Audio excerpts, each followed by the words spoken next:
Good morning. Welcome to chapter 21, day 3.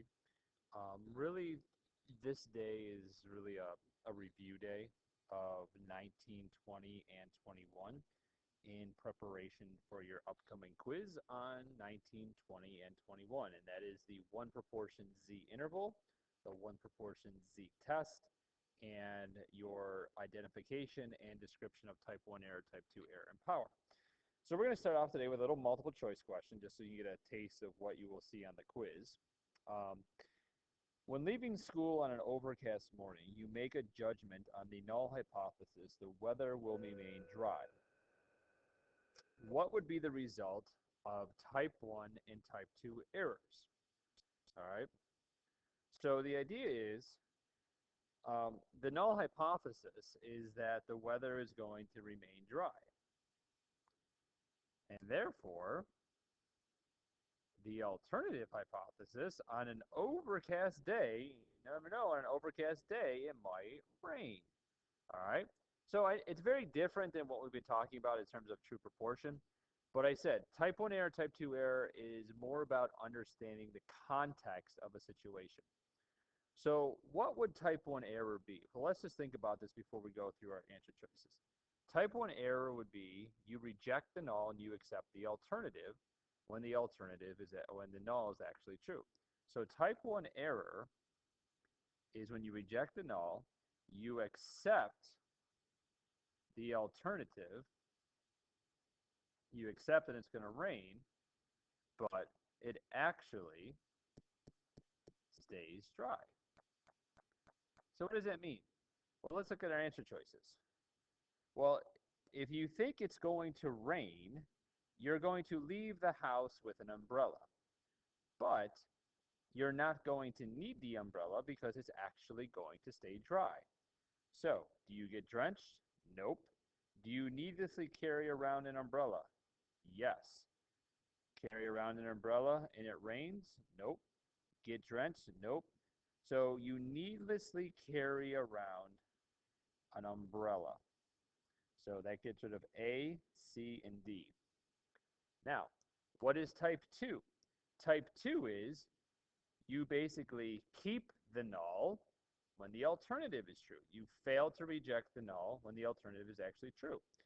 So type 2 would be you think it's going to stay dry, so you don't bring an umbrella, but it actually ends up raining. So you did not bring an umbrella, and it ends up raining, so you get wet. So there you go. So B is your answer choice. All right. Carry around an umbrella and it rains. This one right here, that would be what we call power. All right. That's correctly rejecting null and accepting the alternative when the alternative is actually true. So a little different question, but basically understanding that type 1 error is when the data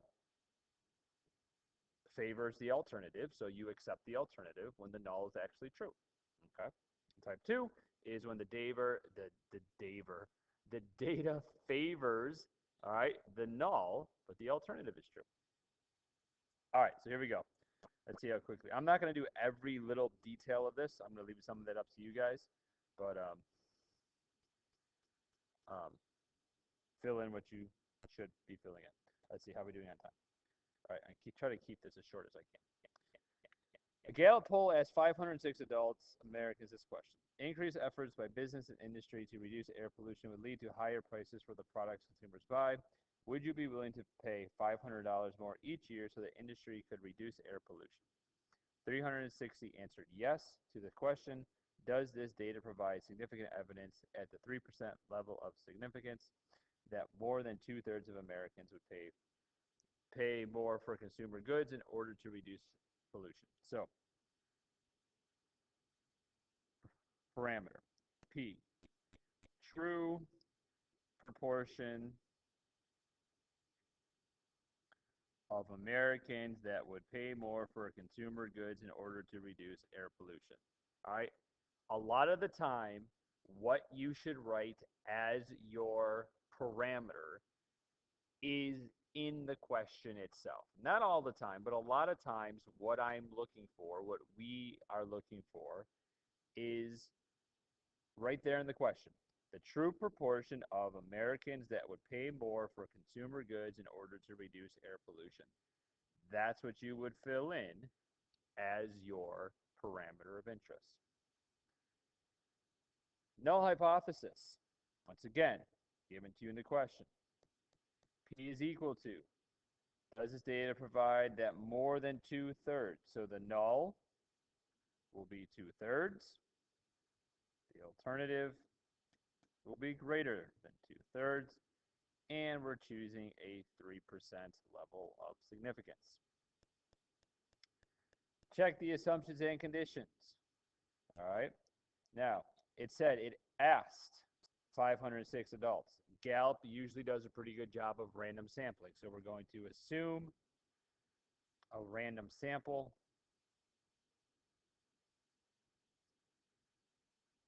of 506 adults. We will assume that each response is independent. Take the 506, multiply by the null proportion that is believed to be true. You want to make sure that that value is equal to 10, at least 10. Mr. Johnson, it's pretty obvious. We know it's 10. Do I need to show that? Yes, you do. Okay, you got to show what you get. So 337.3, and then 506 times 1/3.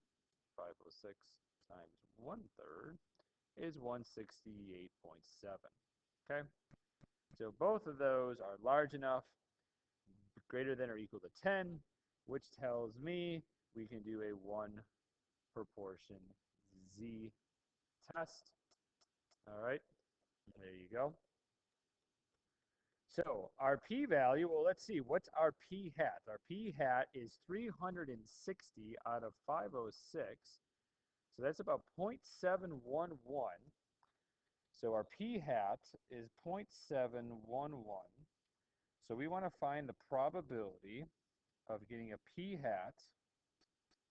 Let's see. Our alternative is a greater than, so we say greater than 0.711. So P, so the z-score will be 0.711 minus 2/3 over the square root of 2/3 times 1/3 over 506. All right, you got to make sure you show where that z-score comes from. It cannot just magically appear out of nowhere, okay? You got to show that you understand, because the truth is, if you run the 1 proportion z-test in your calculator, it's going to give you that z-score. So your job, because you can do that on your calculator, your job is to show me that you understand where that z-score comes from. So you got to show me something that says, hey, Mr. Johnson, this is how I get my z-score.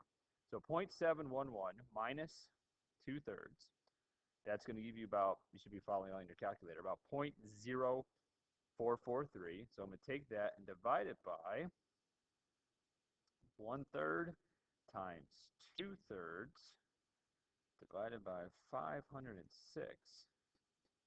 So about 2.115 is your z-score. Z greater than 2.115. All right. And now, let's do normal CDF from 2.115 to 9999999 gives us a p-value of 0.017. All right. 0.017.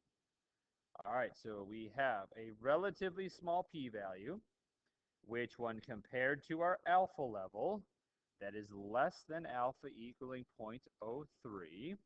So that looks like we should, that's right, reject the null and accept the alternative. So when you write your conclusion, 3 things I look for. What's your decision? Why are you making that decision? And putting it in context. So I'm going to write this one a little bit differently. I will reject the null and accept the alternative that more than 2/3 of people are willing to pay more for consumer goods to reduce air pollution. That is a long context right there, but that's the context. That's what it is, okay? We can't skip out of that. Now, the only thing I have to give now is the reason, because our p-value equaling 0.017 is less than alpha equaling 0.03. And there you go. There is a nice conclusion. What decision are you making? Why are you making that decision? And writing that all in context. All right, construct a 94% confidence interval that would be used as the mechanics. Choose your confidence level. I think what I meant to say here is choose your critical value carefully, because 94 is not one that we use very often, and honestly, it's not one that I have memorized. So remember, for 94, in case you forgot how to do this, if you have 94 in the middle, that means you have 3% over here and 3% over here. So we do inverse norm of 0.03. That's going to give you the critical value. That's what I meant to say here. Choose your critical value carefully. I thought that I said the wrong thing there. So inverse norm of 0.03 gives us a critical value of 1.881 when rounded. So our confidence interval is centered at 0.711 because that was our p hat, plus or minus 1.881 times the square root of 0.711. Notice we're using p hat here. We're not using the null hypothesis. We're using p hat. 1 minus 0.711, 0.289. And divide that by 506, was it? 506, 506, yeah, 506. Okay, so square root of 0.711 times 0.289 divided by 506 times 1.881 gives us a margin of error of about 0.038. And so to create the interval 0.711 plus 0.038, 0.749 at the upper end, and 0.711 minus 0.038, 0.673 at the lower end. All right, so that's our confidence interval of where we believe the true proportion might be on people that would pay more for consumer goods to reduce air pollution. Based upon your decision in parts E and F, what kind of error? Oh, explain how your interval does or does not support. Oh, sorry, forgot that part. Well, the null hypothesis was that P is equal to 2/3, which is 0.667. This value is not in the interval. So that means we don't believe that that's a possible true value, which supports rejecting the null and accepting the alternative. So like I said, so that's how all of this comes together. It's like, all right, we have a confidence interval to estimate where we think the true proportion might be. We do a hypothesis test if there's a proportion that's believed to be true. And most of the time, we use a p-value to make that decision. But a confidence interval can do two things. It could help you make the decision, and it could tell you where we believe the true proportion might be, especially in a situation where you reject the null. Now, if the data led us to the wrong conclusion, what type of error could we have made? Well, anytime you reject the null and accept the alternative, anytime that the data supports the alternative, there is a possibility of type 1 error. And in this case, this is where you might be a little bit concerned about type 1 error because notice this value is just barely outside of the interval. It's not like it's a big difference there. Also, the p-value, 0.017, that's kind of like an iffy territory, okay? So if your alpha level was only 0.01, you would have failed to reject. So these are the situations, and really in a normal year, we would kind of spend more time on this chapter. And it's kind of what we, and as teachers, we say, what are those things that you need to know versus those things that are like good to know? What I presented to you guys for 21 is what you need to know. But typically in a normal year, I would take another 3-4 days or so, and we would really kind of get into these kind of fun discussions about, okay, in this particular situation, this is a situation where you would be concerned about type 1 error because your p-value, depending on your alpha level, you might change your decision. So this is one where you might be concerned about type 1 error. All right. And what would be the consequence? Well, let's see. If we reject the null and accept the alternative, that means that more than two-thirds of people. So what happens is the cost of consumer goods increases because it is believed that more than two-thirds of people would pay more to reduce air pollution, but the proportion is no more than two-thirds. All right? So basically, you're increasing the cost of goods when people don't want that. People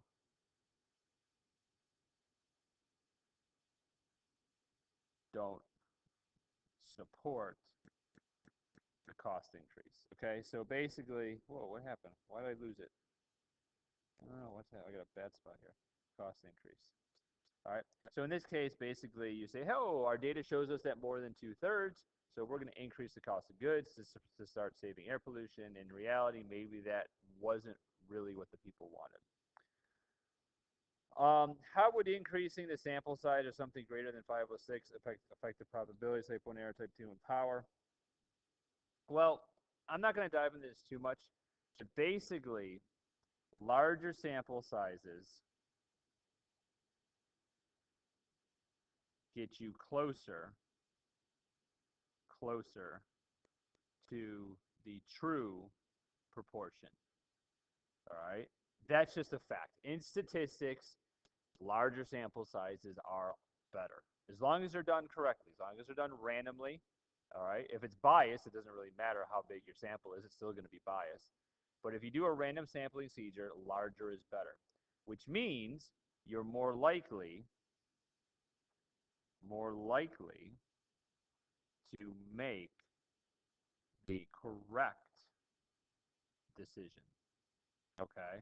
So in other words, power, the probability of power would increase. The larger sample size is going to put you more likely to have the power scenario, which means you're less likely to make a mistake, which means the probability of type 2 error would go down and the probability of type 1 error would go down, okay? So larger sample sizes mean you're less likely to make a mistake, type 1 and type 2 error, and you're more likely to make the correct decision, power, all right?